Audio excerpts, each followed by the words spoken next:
ಸ್ನೇಹಿತರೆ, ರಂಜು ಸವಿ ರುಚಿಗೆ ಸ್ವಾಗತ. ಇವತ್ತಿನ ವಿಡಿಯೋದಲ್ಲಿ ತಟ್ಟೆ ಇಡ್ಲಿ ಮತ್ತು ಚಟ್ನಿ ಮಾಡೋದು ಹೇಗೆ ಅಂತ ನೋಡೋಣ. ಮೊದಲಿಗೆ ಅರ್ಧ ಕೆಜಿಯಷ್ಟು ಇಡ್ಲಿ ಅಕ್ಕಿ ತಗೊಂಡಿದ್ದೀನಿ. ಅದನ್ನು ಒಂದು ಪಾತ್ರೆಗೆ ಸೇರಿಸ್ಕೊಂಡು ನೀರು ಹಾಕಿ ನೀಟಾಗಿ ವಾಶ್ ಮಾಡ್ಕೋಬೇಕು. ಇವಾಗ 200 ಗ್ರಾಮ್ ಅಷ್ಟು ಉದ್ದಿನ ಬೇಳೆ ತಗೊಂಡಿದ್ದೀನಿ. ಅದನ್ನು ನೀರು ಹಾಕಿ ನೀಟಾಗಿ ವಾಶ್ ಮಾಡ್ಕೋಬೇಕು. ಇವಾಗ ಮೆಂತ್ಯ ಕಾಳು ಸ್ವಲ್ಪ ಹಾಕ್ತಾ ಇದ್ದೀನಿ. ಎರಡನ್ನೂ ಸೇರಿ 5 ರಿಂದ 6 ಗಂಟೆಗಳ ಕಾಲ ನೆನೆಸ್ಕೋಬೇಕು. ಇವಾಗ 6 ಗಂಟೆಗಳ ಕಾಲ ಆಗಿದೆ. ಅವಲಕ್ಕಿನ 10 ನಿಮಿಷದಷ್ಟು ನೆನೆಸ್ಕೊಂಡ್ರೆ ಸಾಕು. ಇವಾಗ ಬರೀ ಅಕ್ಕಿ ಮಾತ್ರ ರುಬ್ಕೋಬೇಕು.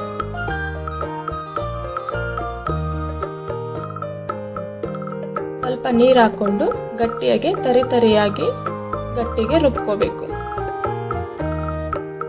ನೋಡಿ, ಈ ಹದ ಬಂದರೆ ಸರಿ ಇದೆ ಅಂತ. ಇವಾಗ ಇದನ್ನ ಒಂದು ಪಾತ್ರೆಗೆ ಸೇರಿಸ್ಕೋಬೇಕು.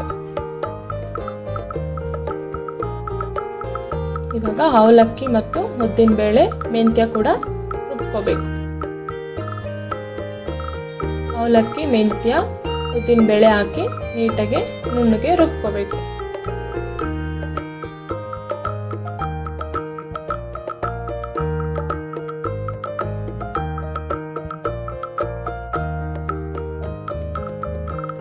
ಇವಾಗ ಇದು ರುಬ್ಬಾಗಿದೆ.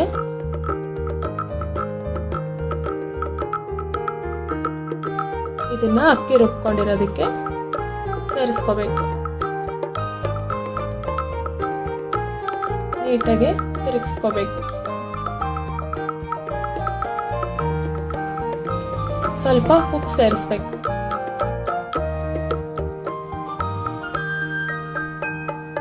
ರಿಂದ 8 ಗಂಟೆಗಳ ಕಾಲ ಹಾಗೆ ಬಿಡಬೇಕಾಗುತ್ತೆ.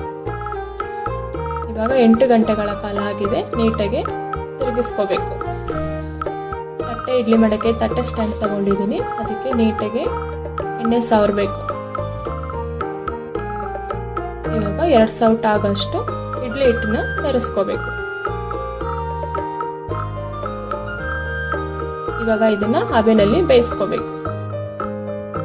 15 ನಿಮಿಷಗಳ ಕಾಲ ಬೇಯಿಸ್ಕೊಂಡ್ರೆ ಸಾಕು.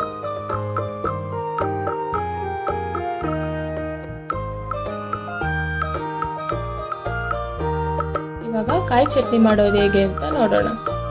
ಫಸ್ಟ್ 1 ಕಪ್ ಅಷ್ಟು ತೆಂಗಿನಕಾಯಿ ತುರಿ ಹಾಕ್ತಾ ಇದ್ದೀನಿ. ಸ್ವಲ್ಪ ಹುರ್ಗಡ್ಲೆ ಸೇರಿಸ್ತಾ ಇದ್ದೀನಿ.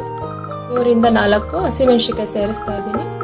ಸ್ವಲ್ಪ ಬೆಳ್ಳುಳ್ಳಿ, ಸ್ವಲ್ಪ ಕರಿಬೇವು, ಸ್ವಲ್ಪ ಕೊತ್ತಂಬರಿ ಸೊಪ್ಪು, ಸ್ವಲ್ಪ ಪುದೀನ ಸೊಪ್ಪು, ರುಚಿಗೆ ತಕ್ಕಷ್ಟು ಉಪ್ಪು, ಸ್ವಲ್ಪ ನೀರು ಹಾಕೊಂಡು ಇಷ್ಟನ್ನು ರುಬ್ಕೋಬೇಕು. ಇವಾಗ ಇಡ್ಲಿ ನೀಟಾಗಿ ಬೆಂದಿದೆ. ಅದನ್ನು ಈಚೆ ಕಡೆ ತೆಕ್ಕೊಂಡು ನೀಟಾಗಿ ತೆಗಿಬೇಕು.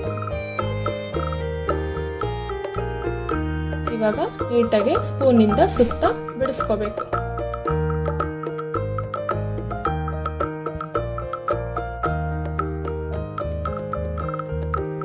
ಇವಾಗ ಕಾಯಿ ಚಟ್ನಿ ಕೂಡ ರೆಡಿಯಾಗಿದೆ. ತಟ್ಟೆ ಇಡ್ಲಿ ಜೊತೆ ಕಾಯಿ ಚಟ್ನಿ ಸರ್ವ್ ಮಾಡಿದ್ರೆ ಚೆನ್ನಾಗಿರುತ್ತೆ. ದಯವಿಟ್ಟು ನಮ್ಮ ಚಾನೆಲ್ನ ಸಬ್ಸ್ಕ್ರೈಬ್ ಆಗೋದನ್ನ ಮರಿಬೇಡಿ.